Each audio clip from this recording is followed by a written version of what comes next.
들어보시면서 아마 뿌듯한 느끼셨으리라 믿습니다. 우리에게 얼마나 이게 소중하고 귀한 시간인지, 저희가 서예문화예술 교육이라고 하는 것을 처음부터 시작했기 때문에 아까 제가 이 선생님의 강의를 들으면서 그야말로 저 프로그램을 시작해가지고 그 지나는 동안에 얼마나 많은 고민을 하고 얼마나 많은 어려움에 봉착했을 때 그 문제를 극복하기 위해서 얼마나 많은 노력을 했는가, 그 땀이 느껴졌습니다. 그랬는데 제가 지금 이제 몇몇 이렇게 가신 선생님들은 다급한 사정이 있으셔서 가셨을 거예요.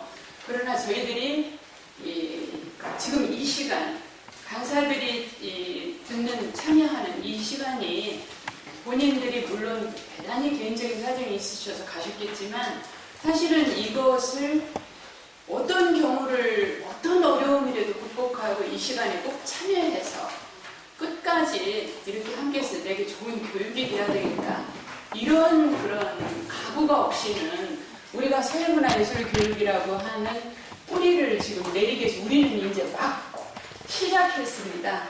그야말로 첫 싹이 튼 거예요. 이 싹이 텄을 때 우리가 지금 여러분들은 여기 계신 분들은 그 시작을 튼튼하게 하기 위해서 굉장한 영양투사를 맞는 겁니다. 이 시간에. 그러시죠?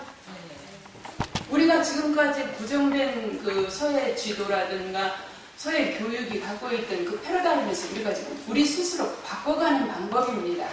그래서 바꿔가는 방법을 강화하기 위한 시간인데 이 시간에 이렇게 많은 분들이 참여율도 적으시고 또 어떤 사정이 있으셔서 가셨지만 가시는 그분들의 그런 게 태도 문제 아닐까, 어려워서 가시겠지만 그래서 여기 계신 분들은 조금 생각을 우리가 달리 해야 될 것 같습니다. 저희들도 어떤 것을 시작하기 위해서는 굉장한 거기에 시간적, 금전적 아니면 어떤 열정이라든가 정신적인 어떤 그런 노력이 없이는 내 것이 되어지지 않는 것 같아요. 그래서 가신 분들이 들어야 될 말을 여기 앉아 계신 분들이 드리는데, 앉아 계신 분들은 굉장히 행복하게 우리가 이렇게 좋은 교육을 받고 또 좋은 시간을 우리가 가져서 우리가 훨씬 더 실력이 드러난다고 생각한다면, 그 의미부여를 그렇게 하신다고 한다면 오늘 하루가 결코 길지 않으시리라 믿습니다. 이 시간은 원래는 지금 프로그램에 없었던 시간입니다. 그러는데 며칠 전에 저희가 회의를 통해서 이 시간이 사실은 더 중요하다. 왜 그러냐면은 사실은 지금 우리가 새롭게 시작한 프로그램을 지금 시행해 오면서 저희들도 서예문화예술이라고 하는 것에 대해서 어떻게 해 나가야 될지 어떤 긴 고민을 통해서 만들어진 게 아니었고, 또 선생님들은 기존에 해오신 선생님들도 계시지만 막 대학을 졸업하고 그냥 바로 더군다나 좋은 여건의 서예 교육도 아니고 많은 그런 문제점을 안고 있는 힘든 교육 현장에서 여러분들이 지금 부딪혔습니다. 그랬기 때문에 사실은 우리가 지금 이런 시간이 진지 있었어야 돼요. 그래서 선생님들 간의 어려운 문제점들, 또 아까 이제 제가 그래서 그 COP 활동 보고할 때 그 말씀을 드렸었는데, 실질적으로 부딪혀지는 문제점들을 어떻게 극복하는지, 사실은 이제 개인적으로 그랬어요. 저 같은 경우는 지금 한 10년 넘게 이 서예치료라고 하는 것을 계속 해왔었습니다. 현장에서 그렇게 해왔기 때문에 선생님들이 많은 그런 문제점을 부딪히고 그러면은 적어도 SOS를 많은 분들이 치지 않을까 이렇게 생각을 했었는데 잘 극복하신 것 같고, 아까 COP 활동을 보고 보니까요. 그렇지만 또 힘든 문제가 있었으리라 믿습니다. 그래서 지금 이 시간 동안 허심탄회하게 선생님들이 겪는 문제점과 또 그것에 대한 저희들이 이제 먼저 이런 경험들이 있으니까, 또 현장에서 그걸 직접 기획하시고 하시는 선생님들도 계시고요. 그렇기 때문에 사실은 이 시간이 여러분들에게 정말로 필요한 시간이 되리라 믿습니다. 그리고 이 프로로 우리가 올 사업으로 끝나는 게 아니고 지속적으로 2년, 3년 가는데 3년이 끝나는 게 게 아니죠. 저희가 더 크게 키워서 전국적으로 이 사업을 확산시켜갈 계획이고, 그야말로 여기 계신 모든 분들이 서해 문화 예술의 하나의 뿌리가 되실 분들이십니다. 그렇기 때문에 개인의 아까 사유 말씀하셨는데 이 프로그램 전체에 대해서 많은 고민을 하셔야 되고 또 많은 방법을 또 생각해 봐야 될 그런 그야말로 역량 강한 시간입니다. 그래서 우선 지금 이 프로그램을 진행하면서 우리 변희정 선생님이 사실은 저희들하고 이제 선생님들하고 많이 이렇게 만나서 이야기도 하고 해야 되는데 그렇게 할 시간을 마련하지 못하고 계속 변희정 선생님과 여러 선생님들이 만나셨습니다. 그렇게 하다 보니까 변희정 선생님은 70분이 넘는 분을 끌고 가야 되니까 또 프로그램을 잘 완성해야 될 그런 실무적인 책임을 지고 있다 보니까 변희정 선생님 고생은 고생대로 많이 하고 또 힘든 그런 점들이 또 많았을 거예요. 여러분들이 가령 예를 들어서 그 강의안을 올려주지 않는다든지 제때 뭐 저기를 올려주지 않는다든지 이렇게 하시면 변희정 선생님 여러분들한테 계속 독촉 전화를 해야 됐고 그랬기 때문에 힘드신 부분도 있으셨으리라 믿지만은 변희정 선생님이 앞에서 70분이 넘는 이분들을 끌고 가면서 겪는 어려움을 한 번만 좀 생각해 주시고요. 제때 저도 지금 계속 10년 넘는 이런 프로그램을 진행해 오고 있습니다만은 그 프로그램이 그때 바로 실행하고 돌아와서 느낌이라든가 또 거기에서 보완해야 될 거 이것들을 정리하지 않은 다음에는 다 잊어버리지더라고요. 그리고 그 감동도 적어지고 그래서 선생님들이 지금 자산을 만드시는 겁니다. 이게 이 프로그램 한 번 한 번 진행하면서 느끼는 보고 또 느끼는 그런 그 소회를 적는 게요. 그래서 지금 이 시간에 선생님들께서 겪으시면서 어려운 점 그런 점들을 우선 그냥 허심탄회하게 그렇게 이야기하는 시간이었으면 좋겠어요. 뭐 어떤 그 형식이나 이런 것을 떠나서요. 그래서 이 시간을 마련했으니까 우선 지금 변희정 선생님이 지금까지 진행해 오면서 굉장히 사실은 고생이 많았습니다. 그래서 때로는 선생님들한테 독촉 전화도 많이 했어야 됐을 거고 그랬을 텐데 우리 변희정 선생님 잠시 고생하시면서 또 선생님들한테 바람도 있으실 것 같아요. 꼭 이 공지사항이 아니고도 그 말씀 잠시 듣고 그리고 선생님들이 또 겪으신 어려운 점 이런 걸 한번 듣고 저희들이 또 위로도 해드리고 이렇게 하겠습니다. 변희정 선생님 잠시 말씀드릴 기회를 드릴게요. 네. 생각지도 못한 이야기를 하게 된 것 같아서 마이크를 받아서 당황스러운데요.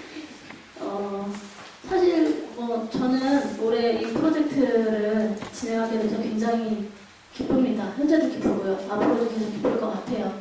굉장히 의미가 있는 사업이고 아까 고정환 대표님도 말씀하셨듯이 정말 중요한 기점에 놓여있는 사업이라고 봐요. 그리고 여기 참여하시는 선생님들은 굉장히 중요한 인적 자원으로서 앞으로 서해문화예술 교육뿐만이 아니라 넘어서 서예계까지 정말 좋은 방향으로 기존과는 다른 방향으로 이끌어 가실 수 있는 정말 중요한 인재들이시라고 생각을 합니다. 그래서 굉장히 저는 그런 부분에 있어서 반대적으로 생각을 하고 있고요. 제가 현장에서 기획팀을 운영하면서 겪는 어려움에 대해서 굳이 크게 말씀드릴 필요는 없을 것 같아요. 대신에 한 가지 말씀드리고 싶은 것은 제일 중요한 문제는 진정성인 것 같아요. 이 프로그램에 임하고 있는 선생님들 74분의 생각이 다 똑같을 수가 없어요. 저희가 프로그램을 기획하고 이 프로그램의 교육적인 목표가 어느 정도는 있겠지만 그거에 부합할 수 있도록 이 74명의 마음은 다 똑같지 않다라고 생각을 해요. 간혹 정말 심지어 단순히 일주일에 한 번 현장에 나가서 내가 교육 2시간 하는 걸로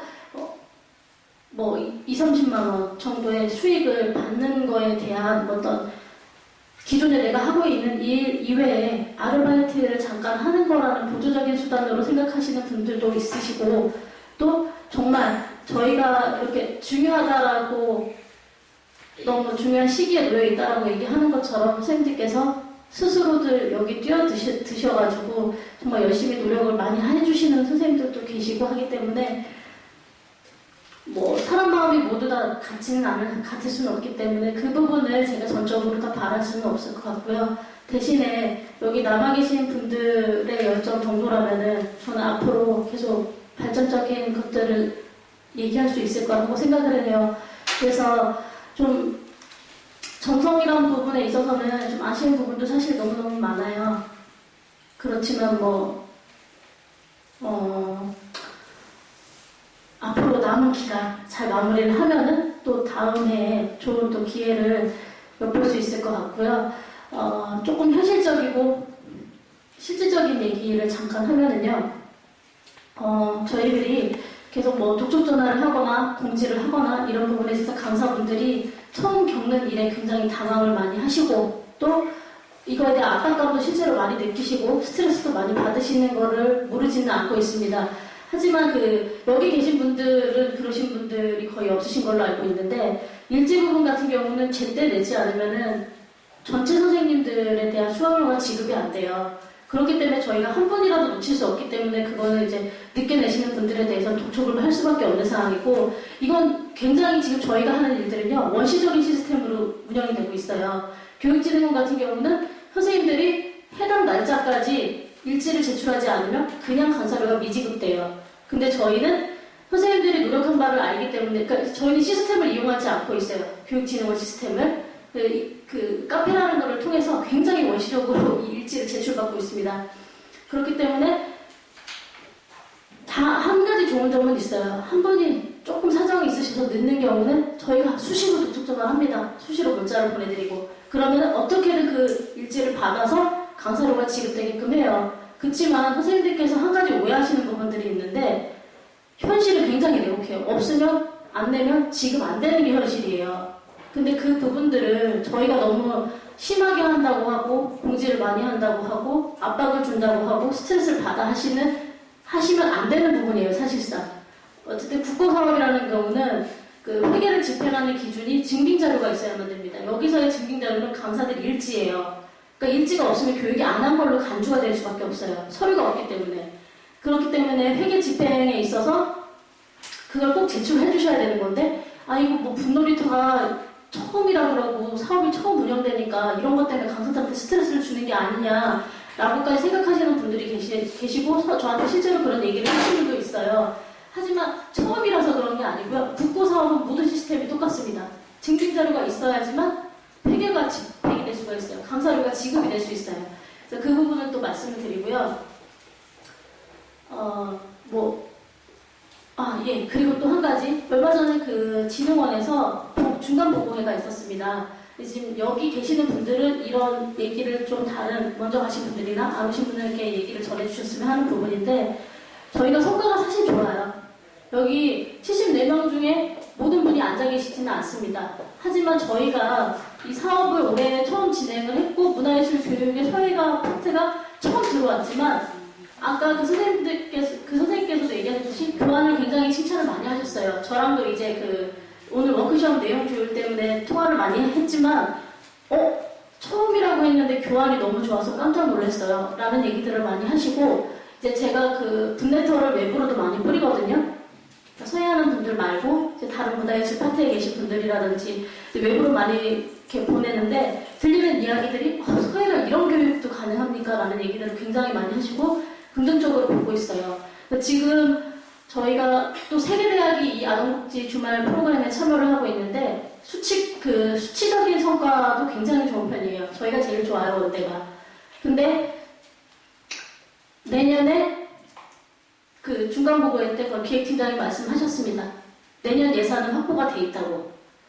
이 아동복지시설 주말 프로그램 사업으로 근데 사실은 사업을 이렇게 중간에 진행하는 단계에서는요, 내년 사업의 확정에 대한 얘기를 절대 꺼내지 않아요. 근데 미리 얘기를 하셨어요.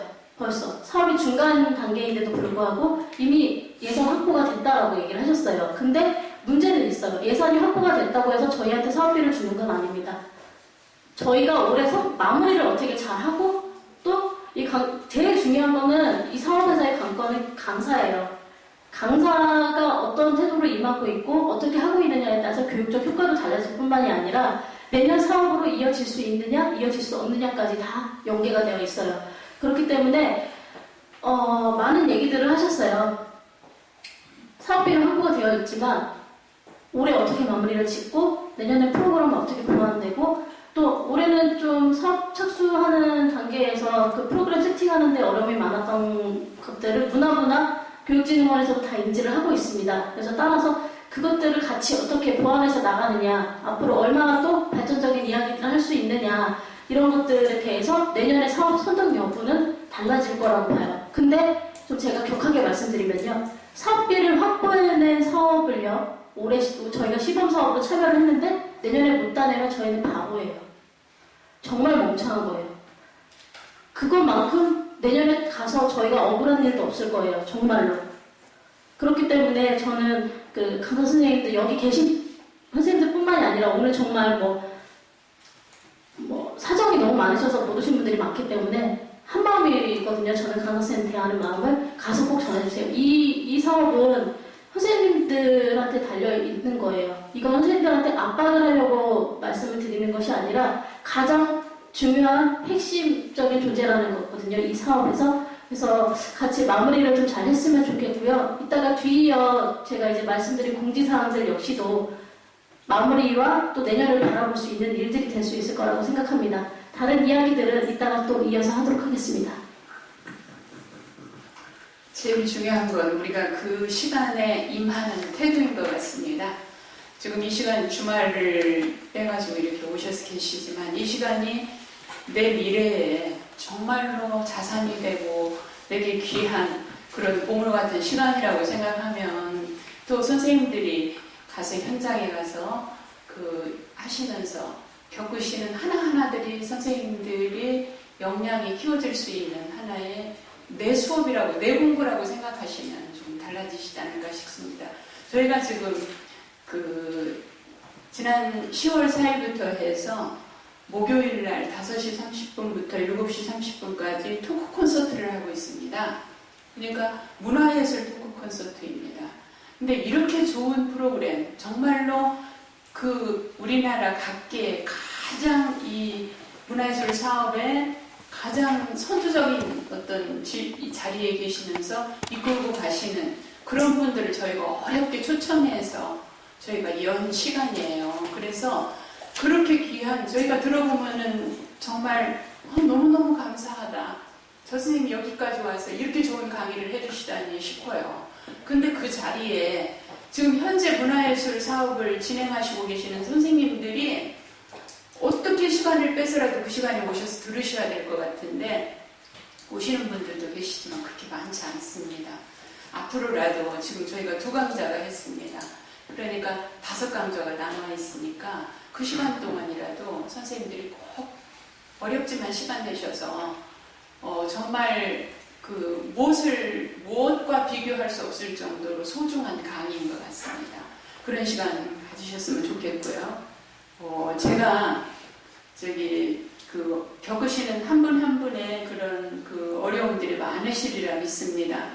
그러는데 실제 또 겪으시면서 좋은 점과 그런 거를 말씀함으로 인해서 다른 분들에게 힘이 되실 수 있으실 것 같습니다. 그래서 김연희 선생님께 잠시 지금 이 프로를 진행하시면서 굉장히 열정적으로 진행하신 걸로 제가 알고 있는데요.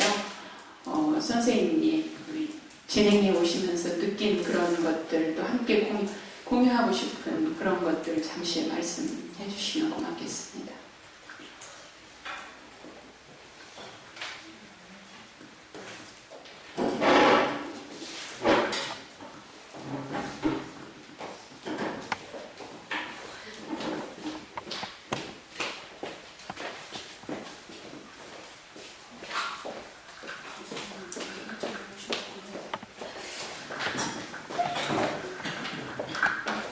안녕하세요. 저는 용인 보라 아동센터 나간 합니다. 제가 이거 그러니까 분놀이터는 처음이긴 하지만 이건 사회사업으로 조금 심리치료나 이런 거를 좀 경험을 해서 그런지 처음부터 이렇게 어렵거나 그러지는 않았거든요. 저는 개인적으로 친구들이 다 어렵고 힘들 때 제가 아이들하고 같이 논다는 개념으로 처음에 시작했기 때문에 그냥 얘기 들어주고 같이 발맞춰 나가기 때문에 저는 솔직히 그냥 어려움이 없었어요. 그리고 물론 중간중간에 이제 아이들이 뭐 저희 같은 경우는 욕설하는 아이도 없었고요.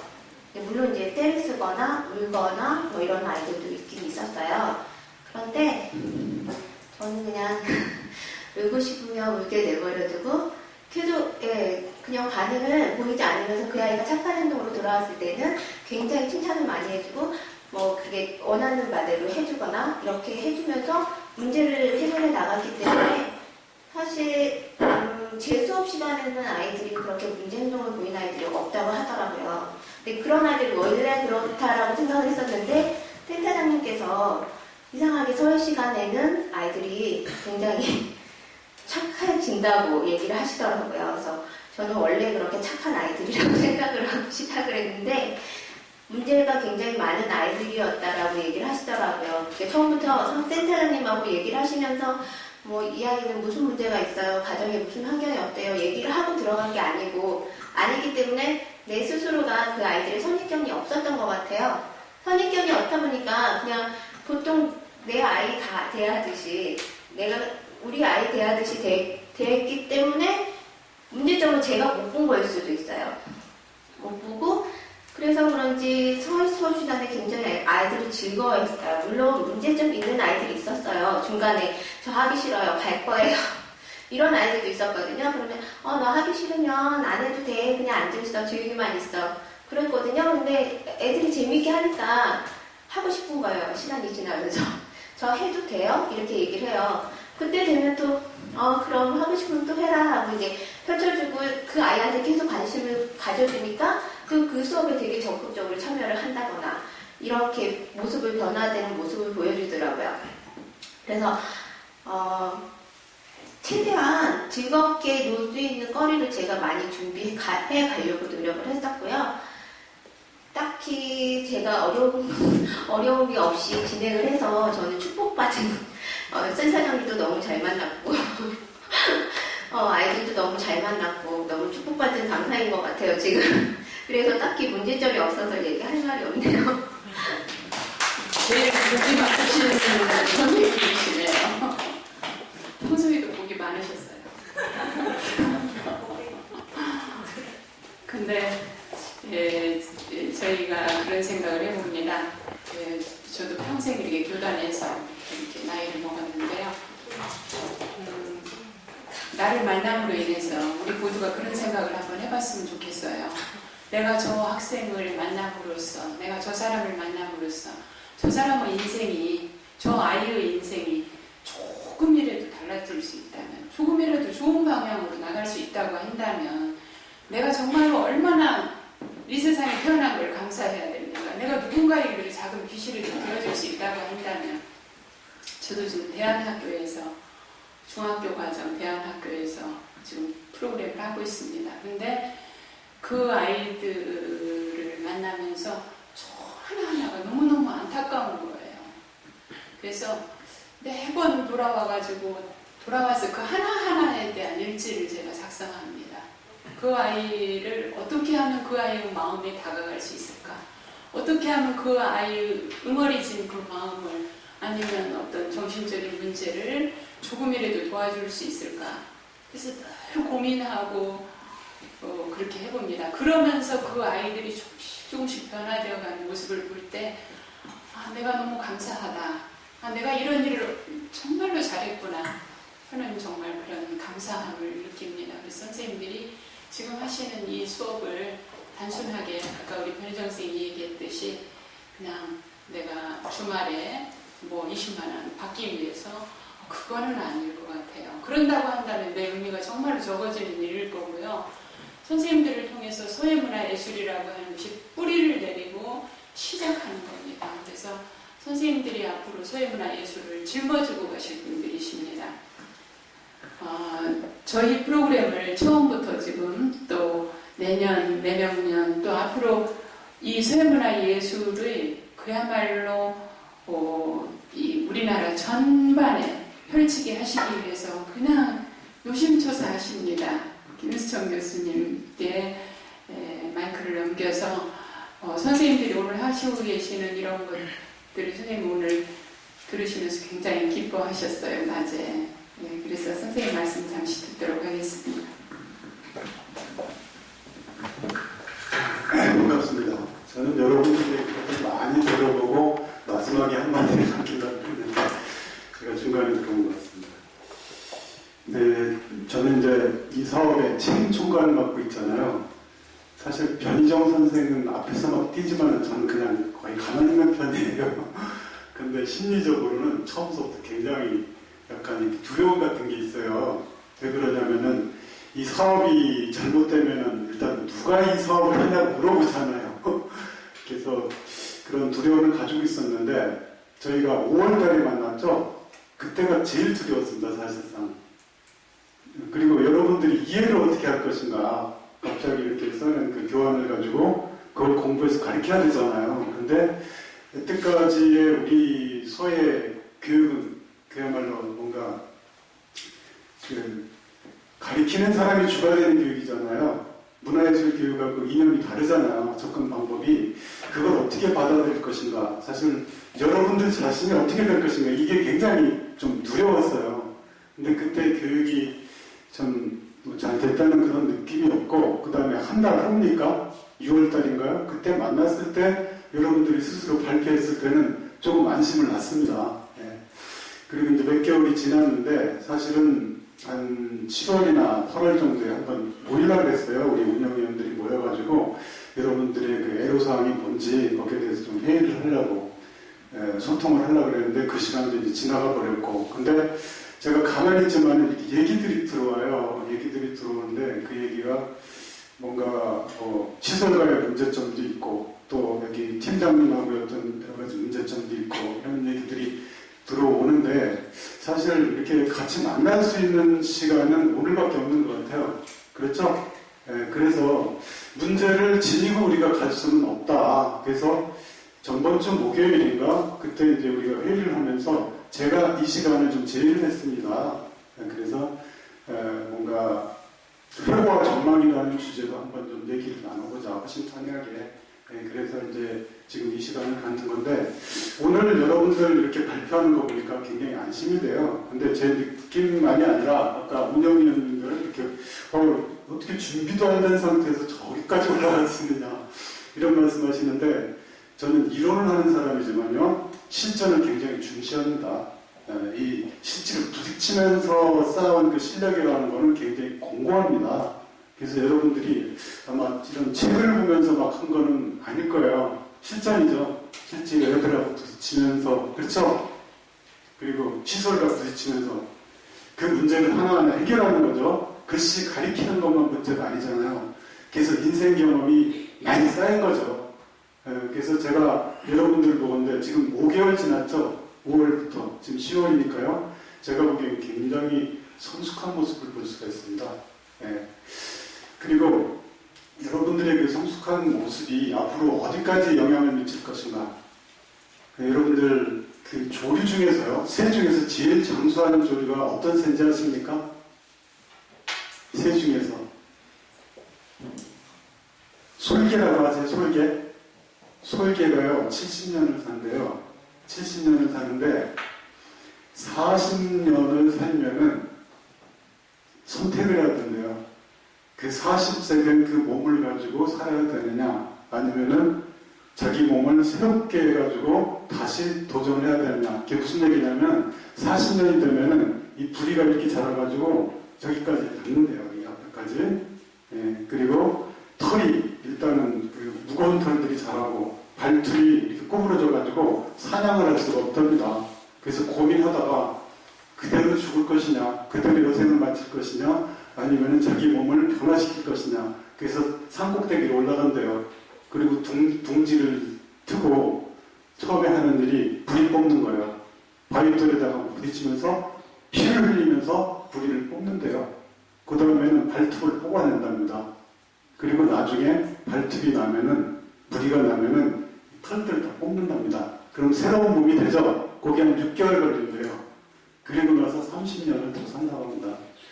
저는 그 솔기의 갱생이라는 그 책을 보면서 우리 사회가 바로 그런 현실이 아닌가. 지금 당장에 우리 대학사회 어떻습니까? 지금 6개에서 3군데 남았죠? 언제까지 갈지 모르겠어요. 우리 원광대도. 언제까지 갈지 모르겠어요. 네. 물론 홍보상으로는 24명에서 뭐 40명 뽑고 뭐 미대에서 뭐 취업이 잘 되고 합니다만은 과연 그런 문제들이 앞으로 계속 해결될 수 있을지. 그러다가 지금 이 문화예술 교육을 만난 거예요. 근데 저는 가물에 담깁니다. 진짜. 그리고 지금 아까 말씀드렸듯이 문화예술 토크 콘서트에 오는 분들이 계신데 전번 며칠 전에는 홍대 미학과를 나온 분이 여기서 강의를 했어요. 굉장히 깊더라고요. 원래 이론을 하셨고 실제로 뛰는 분이니까 굉장히 그 깊이가 있어 보이더라고요. 오늘 선생님은 문학과 하시는 분입니까? 네? 미술. 그런데 미술을 했든 철학을 했든 역사를 했든 실전이 있으신 분이에요. 실전. 그래서 나오는 한마디 한마디가 책을 인용한 게 아니잖아. 그래서 고생하면서 막 자라나는 이 문화예술 교육이야말로 대단한 문화가 아닙니다. 저는 다른 학문하고 비교해 볼 때 문화예술 교육만큼 그 이념이 공고한 그런 학문이 지금 있겠느냐. 이런 그 어떤 긍정을 해봐요.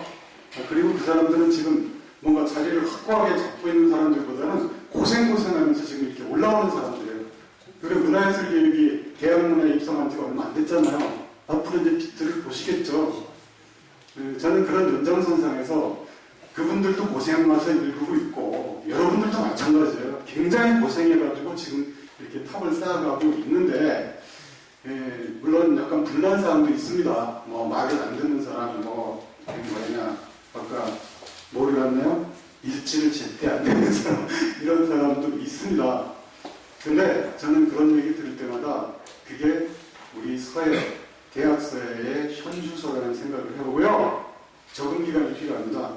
그런데 지금까지 적응 기간이고 지금 잘못하면요 우리가 여태까지 해온 거 아무것도 없고 다 무산되기가 쉬워요. 예산은 내려왔는데 우리 몫이 없는 경우 얼마나 불행합니까? 제가 그걸 이렇게 느껴요. 저도 중간 보고 발표회 때 갔거든요. 예산은 분명히 나오는데 우리 행정 처리가 엄청나게 형편없다. 성실하지 못하다. 그러면은 공무원들이라고 하는 거는 책임사입니다.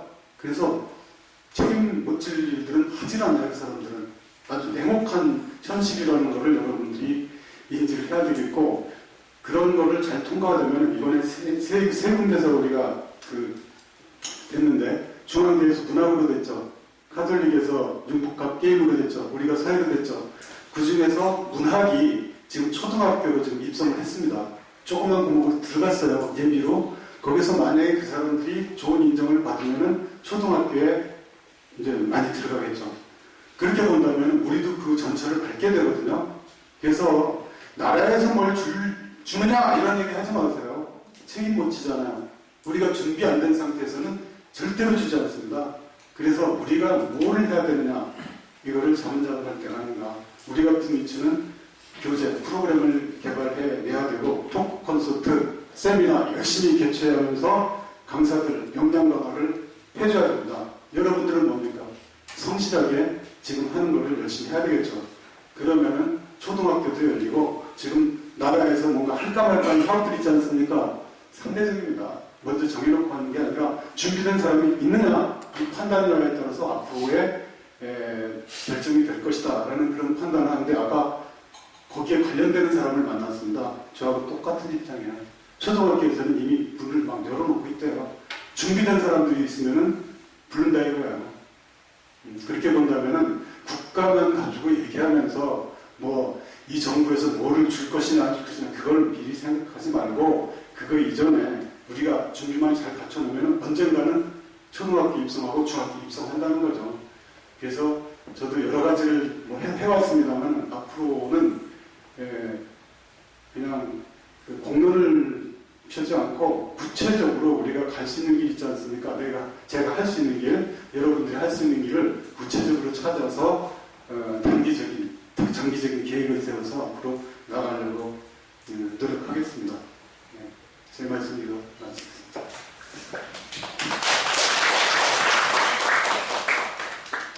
우리 모두가 이렇게 큰 희망을 가지고 지금 이 시간에 임하고 있다고 하는 그 사실만 가지고도 우리가 굉장히 행복한 거라고 생각합니다. 아까 제가 COP 활동 보고할 때 잠시 그 부딪혀지는 문제점들을 해결하는 방안 이거를 잠시 구체적으로 설명해 주시면 좋겠다고 제가 그 말씀을 중간에 드렸는데 그거는 뭐냐면 현장은 다를 수밖에 없습니다. 우리가 지금 10분 후에도 어떤 순간을 마주칠지 우리는 몰라요. 그러나 그 순간이 나하고 틀이 안 맞다고 그래서 내가 안 갈 수는 없잖아요. 나는 가야 돼요. 그렇기 때문에 가령 예를 들어서 센터가 우리에게 비협조적이다. 아까 김예민 선생님처럼 좋은 센터장과 좋은 여건과 이러면 누가 걱정하겠어요. 그러나 우리가 부딪혀지는 곳은 어디를 부딪힐지 우리는 모릅니다. 어떤 사람을 만날지. 그러나 우리가 이 교육을 하겠다고 들어갔을 때는 그 교육을 책임져야 됩니다. 그래서 적어도 그런 문제에 부딪혔을 때 내가 어떤 태도를 가지고 임하느냐. 가령 예를 들어서 센터장이 안 오면 내가 어떻게 하면 센터장과 대화할 수 있을까? 그럼 매일 밤에 보고를 한번 해본다거나 제 생각입니다. 그래서 한 이메일을 계속 보내보세요. 그 아이들 하나하나에 대한 구체적인 그런 문제점들 또 잘하는 아이들 이 아이들에 대한 그거를 계속 이메일을 보내보세요. 아니면 전화로 알려준다거나 또 일부러 이 아이는 이렇게 좋아졌는데 아니면 이 아이를 좀 주시해 주십시오. 부탁을 드리는 거예요. 그래서 우리 프로그램에 자꾸 관심을 가질 수 있도록 만드는 것도 강사의 역량입니다. 그것이 곧 자기의 실력을 길러가는 것이라고 생각합니다. 그래서 각자가 우리가 74분이 부딪혀지는 문제나 상황은 다 다릅니다. 다르시지만 그것을 나는 이렇게 극복해가고 나는 이렇게 극복해가고 이것이 우리가 공유함으로 인해서 우리의 실력이 늘어나는 거죠. 그래서 내년에 또 내가 어떤 상황이 부딪혔을 때 그때는 더 탄탄하게 교육에 임할 수 있지 않을까 싶습니다. 편안하시게요. 그 부딪혀지는 그런 문제점들을 내가 잘 극복했다든지 또 저희들한테 이렇게 건의할 수 있는 아까 이제 COP 활동 보고 때 이렇게 교환 문제라든가 그런 것들은 지금 잘 메모를 했습니다. 저희들이 내년도 교환을 짤 때는 그런 것들을 잘 반영하려고 생각합니다. 그러니까 편안하게 말씀해 주시면 좋겠습니다. 그것에 대한 제가 답변 드릴게요. 말씀드리고 싶은 게 있습니다.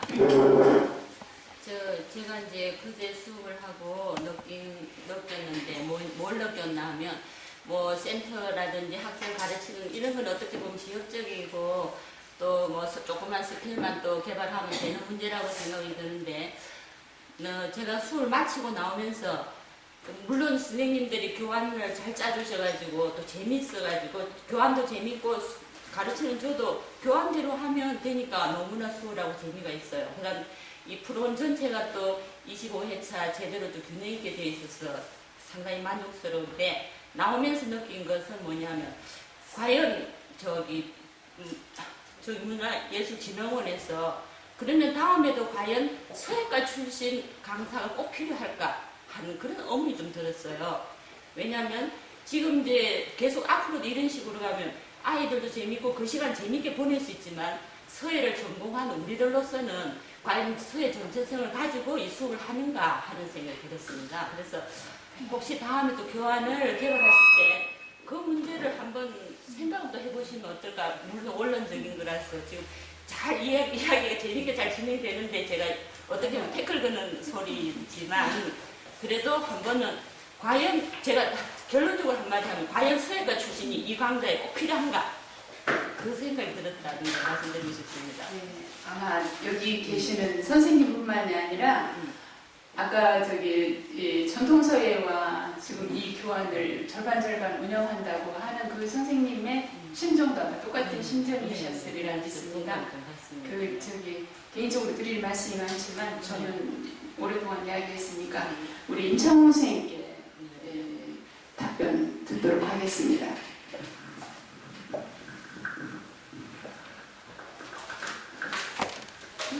필요하니까 여러분들이 하고 있는 겁니다. 예. 제가 현장에서 이렇게 있지만은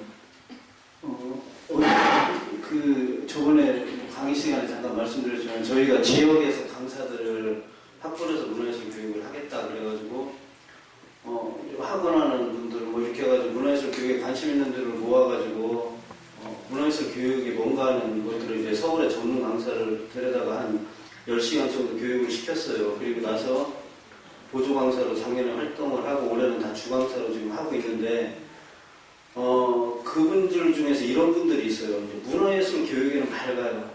이렇게 워크숍도 다니고 뭐도 다니고 막 해가지고 문화예술 교육이 뭘 해야 된다 뭐 철학적 뭐 이런 것들은 다 밝은데 그게 그 바닥에 보이더라는 거예요. 제가 보기에는 그분이 만약에 뭐 예술 부분을 전공을 어떤 파트를 했다거나 이러면은 거기서 무궁하게 이렇게 솟아오르는 그런 것들이 있을 건데 그게 셈이 없는 거예요. 화려하게 여러 가지 다 알고 그 기법들도 잘 알고는 있는데 그런 것들이 떨어지는 거죠. 근데 여러분들은 일단 그것들을 전공을 했으니까 그걸 바탕을 갖고 있는 거예요. 그 깊은 우물을 갖고 있어요. 근데 지금 이 시대에서 요구하는 것은 문화예술 교육이 삶과 어떻게 연결되고 아까 계속 삶에 대한 이야기를 계속 하는 거예요. 처음부터 끝까지 이게 아이들한테 이것이 글씨를 잘 쓰라고 우리가 가르치는 건 아니잖아요. 기본적으로. 그렇지만은 그 강사가 서예라는 것에 깊이가 없으면은 그걸 끌어낼 수가 없어요. 그냥 말로 그래요, 금방.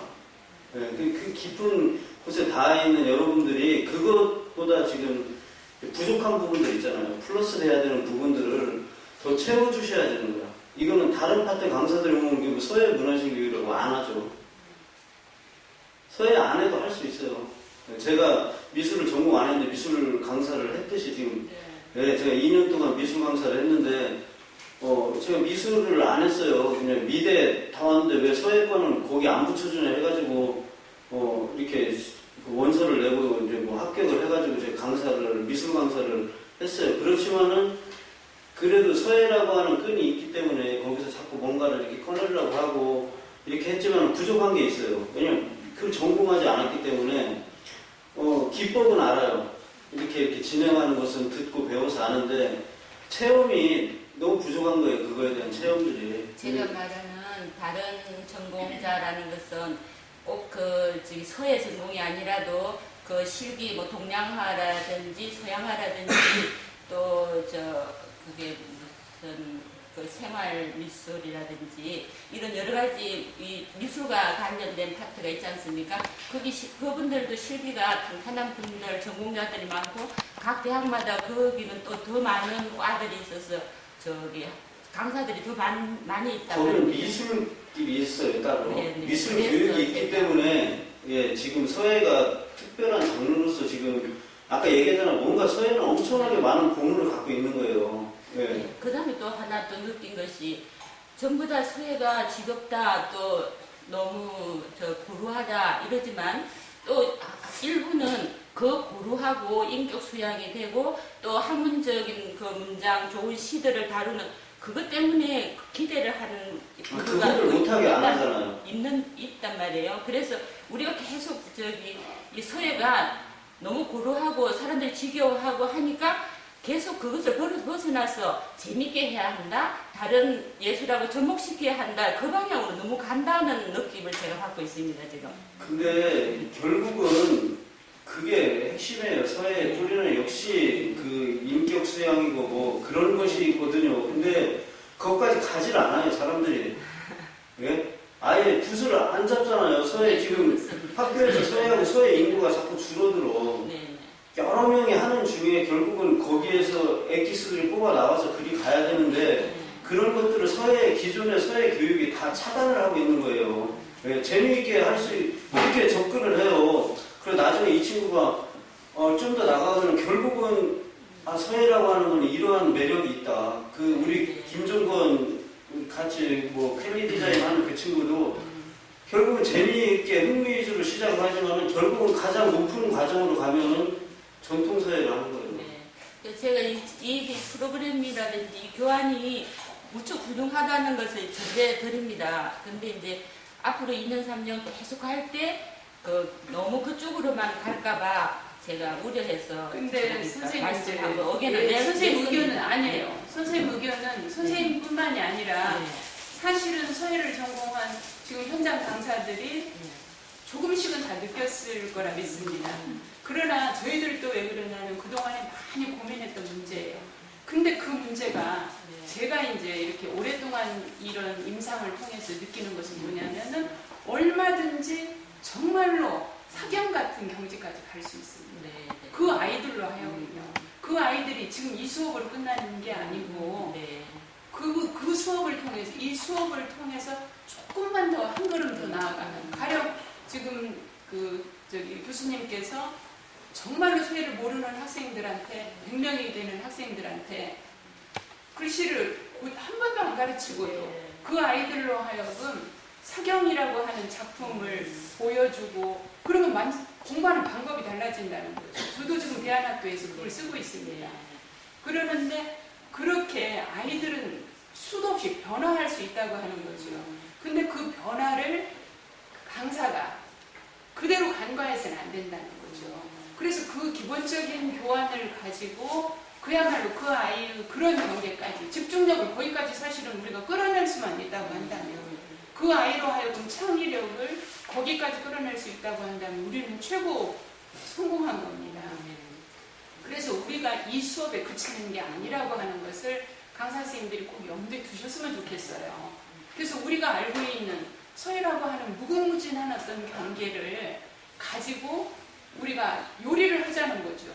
그러면 우리는 막강한 힘을 가질 수 있지 않을까 싶습니다.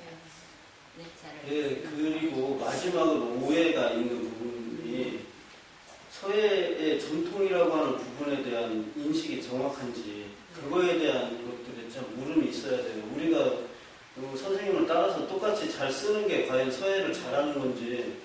근데 옛날에는 서론에 보면은 점을 찍을 때는 돌이 산 위에서 굴러 떨어지는 것 같이 해라. 옆으로 긋는 선을 그을 때는 정확히 틀려밖에 그룹이 딱 진을 치고 있는 것처럼 해라. 상당히 은유적인 교육이에요. 그게 문화예술 교육이었다고 생각이 들어요. 왜 그러냐면은 돌이 굴러 떨어지는 건 다 달라요. 개개인들마다 느낌이. 근데 선생님이 딱 찍어서 붓을 세워서 여기서 눌러서 이렇게 띄어서 딱 이 모양을 만드는 순간 그거는 서예 교육이 정말 한참 벗어나게 되는 거예요. 왜냐면 개개인이 갖고 있는 그 장점들을 살려주지 못하잖아요.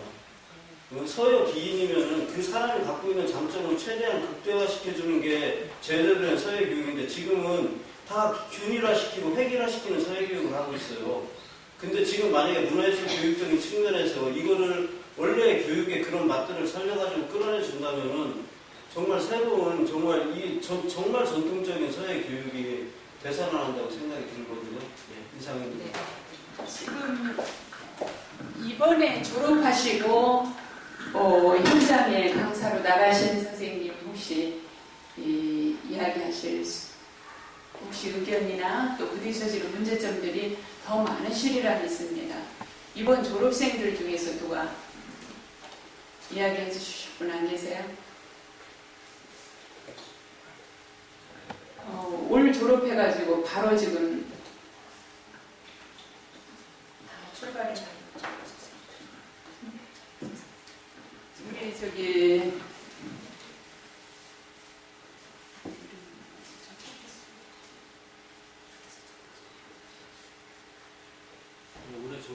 올해 졸업하신 분 한번 손 들어보세요. 올해 졸업하신 분. 우리 지금 젊은 선생님, 예쁘신 선생님, 여기 내가 안경 내가 이름이 지금 우리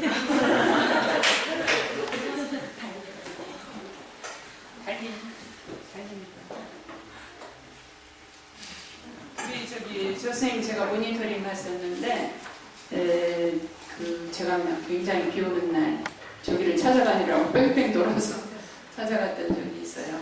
그래서 우리 저 선생님이 굉장히 열심히 그렇게 하고 계시더라고요. 그래서 아마 느끼는 점들, 그것도 다른 곳보다는 여건이 사실은 좋은 곳이었습니다. 내가 볼 때. 그랬는데, 그 힘든 점 한번 얘기해 보세요.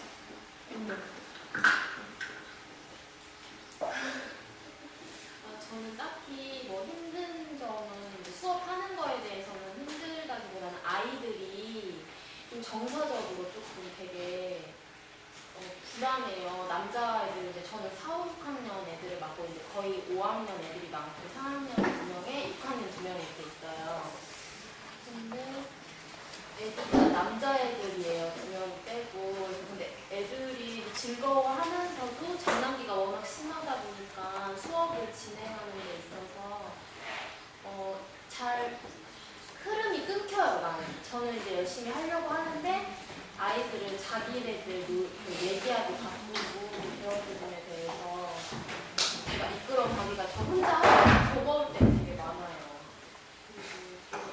그리고 아이들이 다른 수업을 할 때는 이제 그다고 먹물을 사용하는 수업하는 외에 수업을 할 때는 되게 재밌어라 해요. 자기네들이 만들고 붙이고 이런 수업에서는. 근데 먹물하고 빛이 나오면 되게 좀 지루해 하더라고요. 특히 이제 전통서에서 하는 부분에서 제가 그걸 이어가기가 되게 힘들었어요. 3번째 수업 빼고요. 나머지는 아이들이 전혀 이해를 못해요. 설명을 해줘도. 근데 쉽게 풀어서 해줘도 자기가 이거를 지금 왜 해야 되는지 모르겠다고 하고 재미없다고 하고 어렵다고 하고 이 말만 수업 시간 내내 그 말만 해요. 애들이. 근데 또 저번 수업 시간에 풀뿌리로 이렇게 풀로 이제 붙이고 뭐 텐트 지겠다 그런 수업을 했었어요. 자연에서 자기가 채취해가지고 이제 주제를 만들어서 이제 꾸며보라고 했던 수업이 있는데 그때는 정말 얌전히 조용히 너무 재밌게 하는 거예요. 아이들이 아무래도 초등학생이다 보니까 그런 부분을 조금 더 좋아하더라고요. 그래서 완성도도 되게 높고 그런 거 외에는 이제 저는 이제 아이들의 좀 그런 문제점 좀 너무 남자애들이 너무 개구져가지고 저 혼자 이렇게 이끌어가기가